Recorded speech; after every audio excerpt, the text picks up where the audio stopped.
하나님의 인자하심이 너를 인도하여 회개하게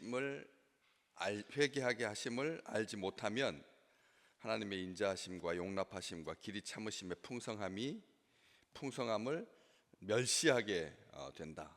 두 번째, 하나님의 그 용납이라고 하는 말, 요즘 세상에서는 용인이라는 말을 씁니다. 용인이라고 하는 말을 쓰고, 그리고 용납이라고 하는 말은 잘 사용하지 않는 고어가 되어가고 있습니다. 상대방의 행동이나 상황을 마음속으로 받아들이는, 상대방의 행동, 상황을 마음속으로 받아들이는, 이게 허용하는 이 용납이죠. 용납.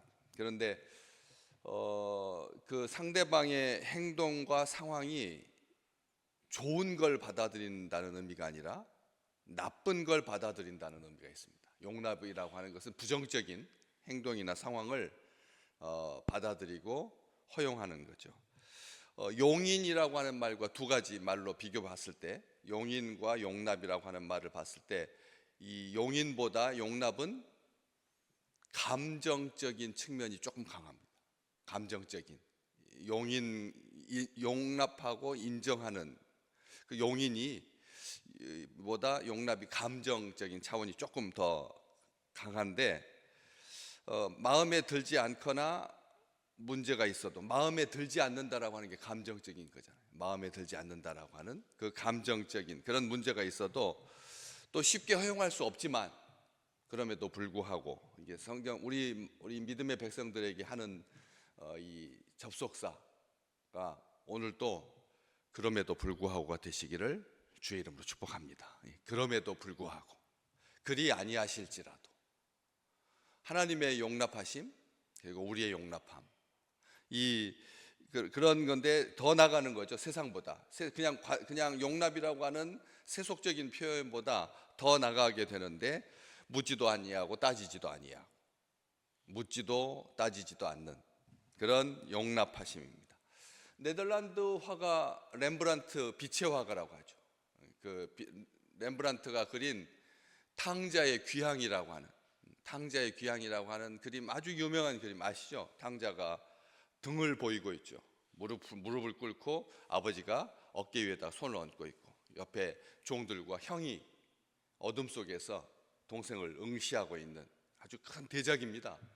꼭 보셔야 하는 그림이죠. 아들의 신발은 다 너덜너덜 해가지고 발은 거칠고 옷은 더럽고 냄새가 그림에서 막 나오는 것 같은, 정말 이 성경적인 영적인 관점을 가지고 그림을 잘 그린 화가죠. 정말 좋은 화가입니다. 우리 기독교인들에게, 믿음의 백성들에게 우리의 삶을 다시 한번 되돌아보게 하고 자기 자신을 성찰하게 하는 그런 그림인데, 아버지의 손이 두 개가, 하나는 왼손은 거칠고 투박한 남자의 손으로 그려져 있고, 오른쪽 손은 굉장히 부드러운 여자의 손으로 그려져 있습니다. 아버지의 손인데 왼쪽은 남자 손, 오른쪽은 여자 손. 아버지 하나님의 부성과 모성을 잘 보여주고 있는 그런 손인데, 억센 남자의 손, 그리고 부드러운 여인의 손, 이게 이제 두 손인데, 렘브란트가 의도했던 바는 이겁니다. 뭐냐면 아버지를 떠나서 쾌락을 탐닉했던 아들을 용서하고 용납하고 받아들이는 그런 아버지를 통해서, 왼손은 거칠고 투박하지만 모든 시련과 역경과 고난을 이겨내신, 모든 시련과 역경과 고난을 이겨내고 그리고 해결해 할 수 있도록 도와주시는 힘, 그런 손입니다. 하나님의 강한 의지를 보여준다는 거죠.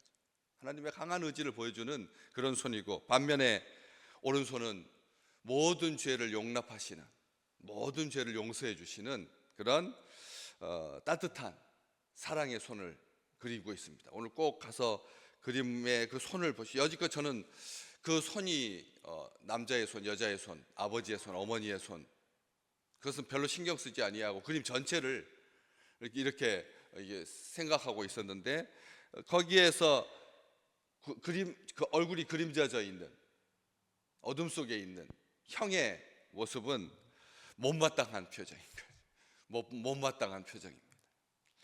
왜 형이 동생이 그렇게 살아서 돌아왔는데 못마땅할까요? 용납하지 못하는, 용납이라고 하는 한자 말, 용자는 얼굴 용자입니다. 납자는 듣는다는 뜻입니다. 얼굴 납자, 그 다음에 듣는다라고 하는 그런 두 단어가 합쳐져서 용납이 됐거든요. 얼굴이라고 하는 것이 우리의 감정을 가장 잘 표현하잖아요. 들어준다는 공감의 능력이 얼마나 그리운 시대가 되었습니까? 잘 듣고 계시는지요? 얼굴 표정 관리가 잘 되시는지요?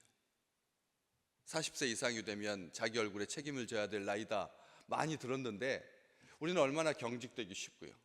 그렇잖아요?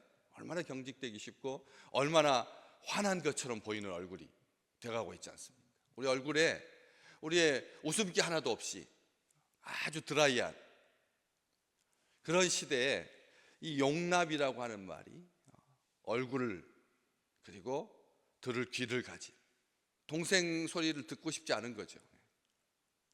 살아서 돌아온 게 신경질 나는. 그 7명이 화력발전소 설비에 깔려가지고 세상을 떠났습니다. 다 떠났습니다. 살아서 돌아오기를, 끝까지 돌아오기를. 지난번 삼풍백화점 무너졌을 때 300시간 가까운 시간 지났는데도, 열흘이 지났는데도 살아서 돌아온 젊은이가 있었잖아요.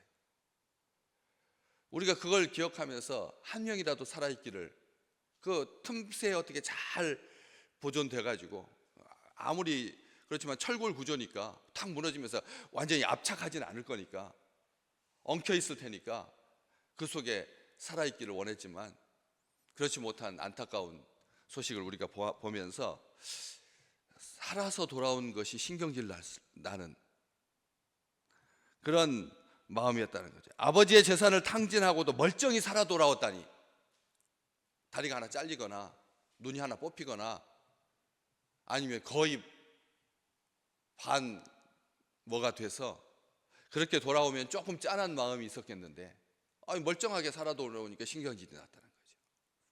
혹시 우리는 그렇지 않은가를 보게 됩니다. 오늘 우리가 어제도 말씀 나눴지만 하나님의 인자하심, 하나님의 용납하심, 그리고 길이 참으심이 풍성함 하니까 맨 뒤에만 꾸며지는 풍성함이 맨 뒷단어만 길이 참으심이 풍성하다라고 하는 것만 수식하는 게 아닙니다. 이게 풍성함이 앞에부터 시작하는 겁니다. 그냥 뒷말만 잡고 있는 게 아니라는 거죠. 우리가 이 말씀을 잘 보시면 그렇게 충분하죠. 그렇게 알 수 있잖아요. 4절 말씀 후반부에 그의 인자하심과 용납하심과 길이 참으심이 풍성하다. 그러면 풍성함은 어디도 다 걸리는 건가요? 인자하심도 걸리고 용납하심도 걸리고 길이 참으심도 걸려. 아멘. 우리 하나님은 모든 것에 다 풍성하지, 인자하심은 적당하게, 용납하심은 그 다음으로, 그 다음에 길이 참으심, 요것만 하나님께서 풍성한 게 아니라는 거죠. 오늘 우리 하나님께서 우리를 대하시는 방식이 모든 것에 넉넉하십니다. 모든 것에 넉넉하시다는 거죠. 인자하심에도 풍성하시고 용납하심도 풍성하시고 길이 참으심도 풍성하시고. 진시황 때 이방 나라가 잘 사니까 막 중국에 있는 많은 그 군소 국가들 속에 사람들이 막 몰려들기 시작했습니다. 아시잖아요. 돈이 몰리면 사람이 몰리는 거. 지금 우리나라처럼. 그래가지고 사람들이 막 들어오니까 이게 관리가 잘 안 되니까 황제가, 진시황이 딱 뭘 했냐면 축객령, 객을 축처럼 쫓아내는 축객령을 선포해가지고 나라를 좀 정리해야 되겠다. 어수선하다. 지금 유럽에 난민들이 막 들어와가지고, 막 무슬림들이 들어와가지고, 미국에도 그러니까 지금 트럼프가 어떻게 합니까? 이민자들 다 쫓아내겠다는 거죠. 아니, 도와주려고 간 우리나라 사람들을 그렇게 일주일 가까이 억류해, 그런 상황이 벌어진 거예요. 똑같이. 예나 지금이나 다른 게 하나도 없는 거죠. 축객령을 내려가지고 객들을, 나그네들을, 이방인들을 쫓아내려고 했을 때 그의 옆에서 도와줬던 재상 이사가 했던 말 우리가 잘 기억하잖아요. 태산은 다른 곳의 흙을 물리치지 않는다고.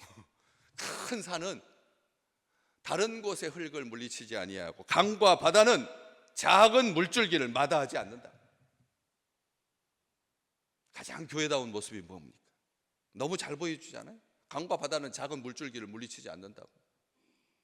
우리가 이렇게 잘라내고 저렇게 잘라내면 앙상하게 남을 수밖에 없다라고 제가 늘 말씀드리지 않습니까? 교회는 어때야 됩니까? 누구든지 예수 믿으면 구원을 받는다. 누구든지 예수 믿으면 구원을 받는다.